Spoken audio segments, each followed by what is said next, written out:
Денеска телевизија Кочани полни 14 години откако се појави во медиумскиот етер на 18 август 2008 година како прва приватна телевизија на просторот од Штип до границата со соседна Република Бугарија.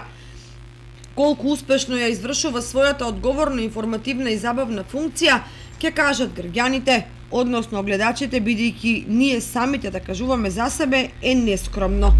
Наместо тоа ќе оставиме да зборуваат бројките од анкетите на АВМУ, а тие велат дека во моментот телевизија Кочани е во сооднос 4:1 погледана од конкуренцијата и нуди поразнообразни содржини. Наспроти жилавите напори да се издржи и опстане во сегашните исклучително сложени услови и состојби во кои се наоѓаат медиумите во државата, особено на локално ниво, законодавците продолжуваат со своевидно минирање на екзистирањето на локалните медиуми, доведувајќи ги во позиција пред згаснување.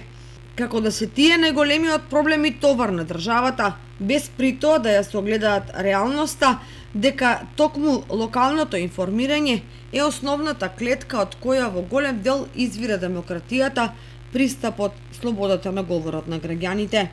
Не е скромно ако кажеме дека денеска телевизија Кочани програмски обстанува врз база на продуктивноста во работењето во годините кога произведуваше обемна и разновидна собствена програма, кога вработуваше неспоредливо поголем број новинарски и технички кадар и кога беше активен сведок на речиси секој настан во општината и пошироко. Бидејќи сега, кога сме приклештени со членот 102 и кога државата не дава каква и да е можност медиумите да се изборат за подостоинствен живот и технолошки развој, а општината нема разбирање за алармантната ситуација и не реагира, наместо креативност и професионализам, работењето е обвиткано во пребезот наречен опстанок. Колку е тешко, можеби најдобро зборува примерот со регионалната телевизија Ирис која се затвора, или неколку локални кои немаат собствена програма, дури ниту вести и слично. Но животот тече понатаму.